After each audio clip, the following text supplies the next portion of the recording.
Vamos a otra cosa. Se llamaba José Reyes.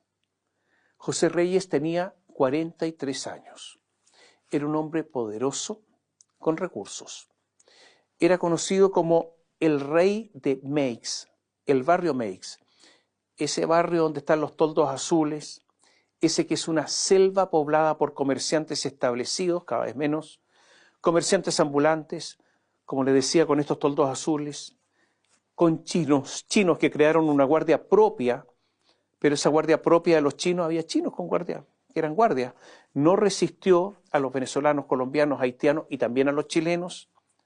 Ahí donde ya no queda calle ni vereda por ocupar, ahí donde el gobierno ha hecho varias veces los llamados operativos para limpiar las calles, pero ha habido fracasos constantes o resonantes, un lugar donde hay permanentemente asaltos y asesinatos. O sea, ser rey ahí no es tarea fácil. Bueno, al rey, a José Reyes, lo destronaron a balazos. El 19 de junio pasado lo esperaron largo rato frente a su departamento, su edificio, en calle Quirihue con José Domingo Cañas, comuna de Ñuñoa. Ahí residía este empresario. Lo esperaron horas en un automóvil, porque los que estaban ahí tenían información privilegiada. Sabían que llegaría desde Valparaíso. Al parecer, los 3 sicarios que habían contratado no querían matarlo ahí, sino llevarlo a otro lugar para ultimarlo con tranquilidad. O sea, se lo querían llevar secuestrado. Pero José Reyes, el rey del barrio Meix, se resistió, corrió, intentó escapar. Pero fue un intento que duró solo unos cuantos pasos, porque lo tomaron, lo arrodillaron y lo mataron. La verdad es que lo ajusticiaron. Todo esto en la calle, a plena luz del día. Los asesinos se habían ganado 30 millones de pesos, porque ese fue el trato que prometió un chileno cercano a la víctima, que encargó a un venezolano contratar a 3 sicarios, porque hay que entenderlo. Hoy en Chile hay un mercado del sicariato. El que quiere puede contratar los sicarios que quiera y matan. Hay tarifas. Estos asesinos se fueron a Osorno y cuando creían que no los habían descubierto, que era un crimen perfecto, que ya estaban listos para otro contrato homicida, volvieron a Santiago y fueron detenidos, atrapados. El 9 de julio, estos asesinos fueron formalizados y se los envió a prisión preventiva en la cárcel Santiago I. Entraron a la cárcel llamándose Osmar Alexander Ferrer Ramírez, Yonder Emilio Blanco Vélez y Neomar Andrés Arismendi Duarte. La jueza de garantía, Irene Rodríguez, para justificar la prisión preventiva dijo: con estas personas libres tenemos que persignarnos, algo que nada tiene que ver con los hechos ni con el derecho, rara la jueza.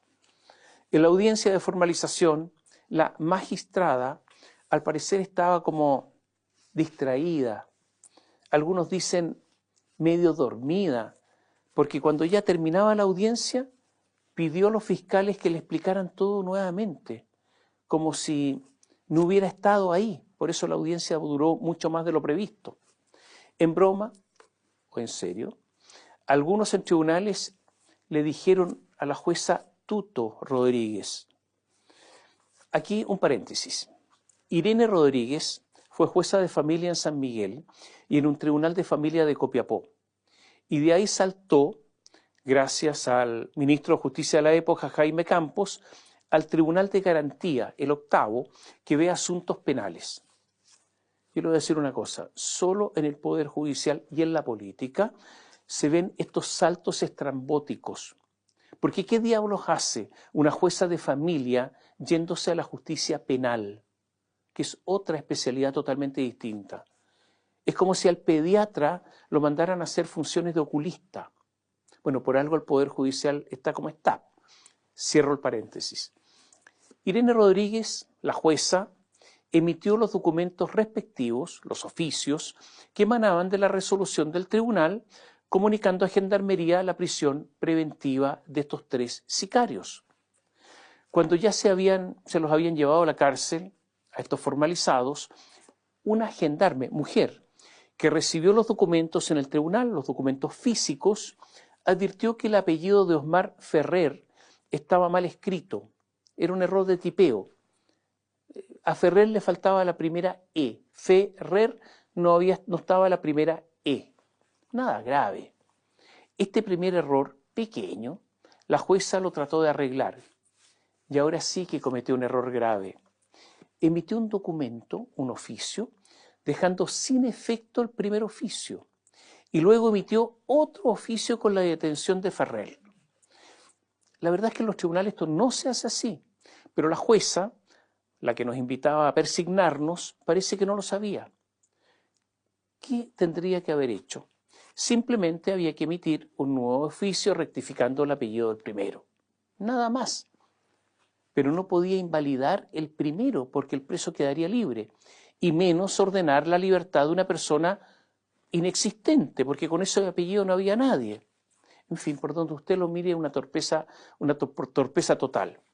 Esta hilera de 3 oficios, de 3 documentos, fue emitida una después de otro con poca diferencia, minuto de diferencia, se lo explico.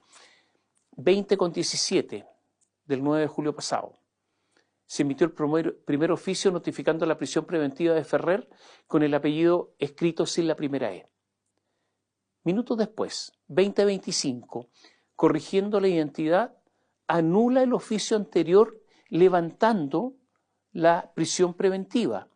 Tercer oficio, 20:28, ordenando la detención con el apellido Ferrer bien escrito. Todo kafkiano. Ferrer, lo llamaremos así por ahora, fue notificado por los gendarmes de su libertad. Esbozó una media sonrisa. Hasta ahora es enigmática porque no se sabe si fue una sonrisa de sorpresa o de ironía, porque ya sabía lo que le iba a ocurrir, que iba a salir libre. Bueno, salió tranquilamente caminando de Santiago I y hasta hoy se desconoce el paradero de este asesino. Es claro que la jueza Irene Rodríguez se equivocó 2 veces. Ella, con un ahínco admirable, ha dicho que no se equivocó y ha agregado que por su parte no ha habido ni dolo ni corrupción. A la jueza y a otro funcionario del tribunal se le requisaron computadores, sus teléfonos celulares, se incautaron accesos a direcciones IP y también se les tomó declaración como testigos por ahora. Y aquí pasaron cosas raras.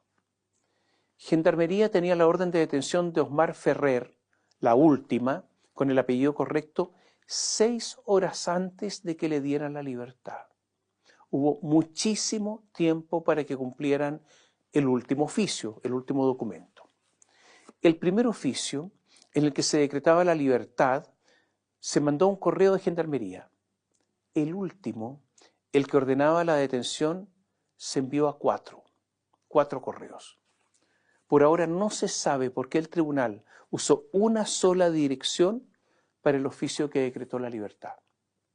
Otra cosa rara. La audiencia fue el 9 de julio. Se entregaron documentos físicos, pero los correos electrónicos a Gendarmería fueron enviados el otro día, el 10 de julio. A las 12:11 se envió el correo electrónico levantando la prisión de Ferrer por el asunto del AI. A las 14:13, 2 horas y 2 minutos más tarde, se envía la contraorden de la prisión de Ferrer. A las 20:40 de ese 10 de julio, 6 horas y 27 minutos después de recibir el correo con la contraorden, Gendarmería libera a Osmar Ferrer. Y otra cosa rara, 2 minutos antes de recibir el correo, a las 20:38, se ve a Ferrer que ya está en la calle. 2 minutos antes de recibir el último correo. Estaba acompañado por 2 personas. El ministro de Seguridad, Luis Cordero, señaló que los acompañantes podrían ser indicativos de que había conocimiento de su salida.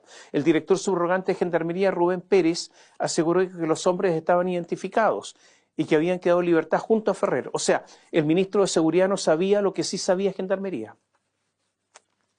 Otra cosa rara. Este es un caso de connotación pública. ¿Cómo es posible que a ningún funcionario le pareció extraño que se dejara a Ferrer en libertad? ¿Cómo es que nadie consultó, nadie verificó? Ahora, esto otro que le voy a contar no es raro. Cuando revisaron la celda en que estuvo Ferrer, ¿qué encontraron? Obviamente un celular. Obviamente un gendarme corrupto se lo pasó. Y obviamente Ferrer tenía plata para coimearlo. Y después de todo esto, vino un festival de imputaciones, de impugnaciones. Jaime Gajardo, el ministro de Justicia, de quien depende Gendarmería, dijo que el error era de los tribunales. Esto lo reforzó Camila Vallejo. Gloria Nachevesich, presidenta subrogante de la Corte Suprema, se enojó con el ministro Jaime Gajardo y dijo que el error no era de los tribunales, no era de ellos, sino de Gendarmería. El director subrogante de Gendarmería, Rubén Pérez, recordemos que hace poco el director fue despedido por favorecer a un hermano. Bueno, este subrogante dijo que el problema era de los tribunales. La Asociación de Magistrados se fue por la vía de la defensa corporativa y defendió a la jueza, cuando los que más debieran saber que hay que esperar los resultados de una investigación son ellos los jueces, pero cuando se trata de defender a los suyos, se transforman en simples activistas. ¿Se da cuenta todo el embrollo y todo el desorden? Ahora les quiero contar algo, que Omar Ferrer no es Omar Ferrer, no se llama así.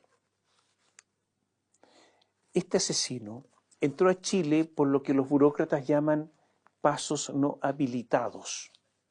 Y cuando eso ocurre, los venezolanos dan cualquier nombre, muchas veces son falsos. Él dijo llamarse Osmar Alexander Ferrer Ramírez. Ahora, cuando no se sabe dónde diablos está, las autoridades se dieron cuenta que se llama de otra manera.